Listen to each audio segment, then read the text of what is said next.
Ahora pasaremos a la segunda parte de la exposición, las matemáticas en Grecia. Para comenzar, un personaje traído de esta época os hablará sobre la situación de las matemáticas antes de los griegos. Hola, soy Tales de Mileto, uno de los matemáticos más importantes de la historia. Grecia fue uno de los pueblos que revolucionó la historia de las matemáticas para siempre. Antes de mí, estaban los babilonios. Introdujeron el sistema de medición del tiempo que tenemos hoy en día. Dividieron los días en 24 horas, las horas en 60 minutos y los minutos en 60 segundos. Ya planteaba problemas sobre cuentas diarias, contratos, préstamos de interés simple y compuesto. En geometría conocían las propiedades de los triángulos y en álgebra problemas de hasta cuarto grado. Después de ellos, vinieron los egipcios, que ya conocían los números naturales y los racionales positivos de numerador 1. Aportaron la aproximación más acertada de pi, 3,16. Resolvían ecuaciones de segundo grado y raíces cuadradas para aplicarlas a los problemas de áreas. Aunque las matemáticas ya eran avanzadas, presentaban algunas dificultades, y su utilidad era únicamente práctica. Medir, construir, contar y utilizaban el método inductivo, que consiste en llegar a una conclusión general a partir de un conjunto de casos concretos. Los griegos, sin embargo, se preocupaban por reflexionar sobre la naturaleza de los números. Para Pitágoras, el arjé, primer elemento de todas las cosas, eran los números, sobre la naturaleza de los objetos matemáticos. Convirtieron las matemáticas en una ciencia racional y estructurada, con propiedades que se demuestran y, al contrario que en las anteriores, utilizaban un método deductivo en el que se llega a una conclusión a partir de la información de la que disponemos.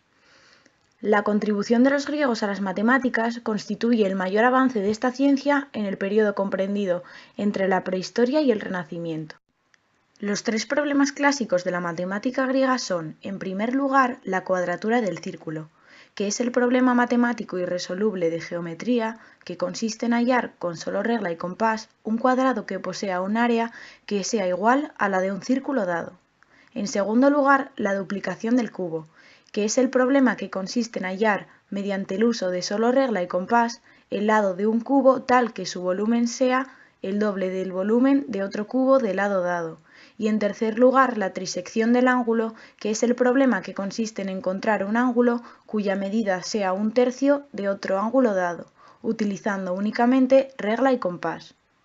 Se cree que las matemáticas griegas comenzaron con Tales y Pitágoras, que fueron inspirados por las ideas de Egipto, Mesopotamia y quizá la India. La escuela jónica, fundada por Tales de Mileto en torno al 600 a.C., fue la primera en comenzar el estudio científico de la geometría. Se le atribuyen las primeras demostraciones de teoremas geométricos mediante el razonamiento lógico. Más tarde fue la escuela pitagórica fundada por Pitágoras en torno al 550 a.C. Se le atribuyen numerosos descubrimientos matemáticos, entre otros, la demostración del conocido teorema de Pitágoras, que dice que en un triángulo rectángulo la hipotenusa al cuadrado es igual a la suma de los cuadrados de los catetos. Además, elaboraron un primer grupo de 4 disciplinas matemáticas: la aritmética, la música o aritmética de intervalos musicales, la geometría plana y la geometría esférica. La doctrina pitagórica sostenía que todas las razones que rigen el mundo debían ser razones de números enteros o fraccionarios. Estos puntos de vista fueron combatidos por otra escuela griega importante, la escuela de Elea. Su crítica tomó la forma en los trabajos de Parménides y las célebres paradojas de Zenón.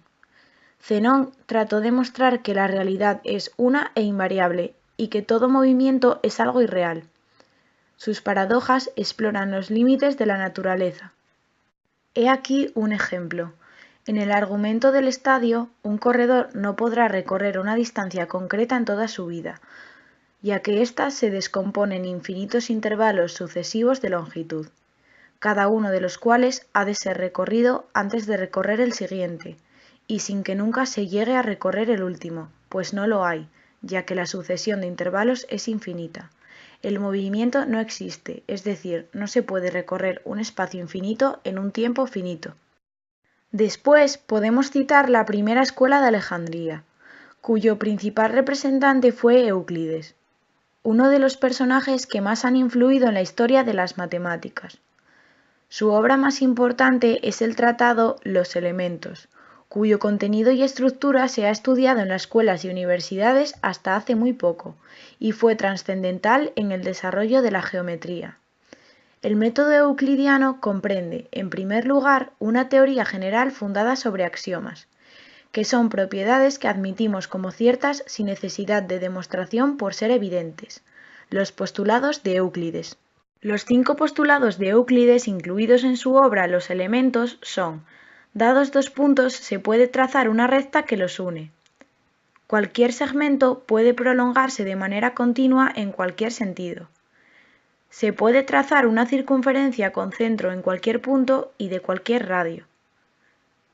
Todos los ángulos rectos son congruentes. Si una recta corta a otras dos formando, a un mismo lado de la secante, dos ángulos internos agudos, esas dos rectas prolongadas indefinidamente se cortan del lado en el que están dichos ángulos. Por un punto exterior a una recta se puede trazar una única paralela a la recta dada. Citemos, para finalizar este breve recorrido, a Arquímedes. Fue el mayor matemático de la antigüedad. Se le atribuye el cálculo de pi por aproximaciones sucesivas, la determinación de los volúmenes del cilindro y de la esfera, la cuadratura del segmento de la parábola, el empleo de los movimientos estáticos y de los centros de gravedad, etc. Estos descubrimientos abrieron el camino a la mecánica y al cálculo integral. Después de un largo intervalo durante el cual los progresos son escasos, surge otro fructífero periodo debido a la segunda escuela de Alejandría, en la que destacan Nicomán, Ptolomeo con su célebre sistema del mundo, Diofanto con sus grandes investigaciones aritméticas y Papus, cuya obra colección está compuesta de 8 libros, los cuales contienen una serie de problemas que introducen nociones geométricas importantes, como el foco de una parábola o la directriz de una cónica, y los enunciados de muchos teoremas, entre ellos el teorema de Papus, que relaciona superficies y volúmenes de sólidos de revolución con sus respectivos centroides.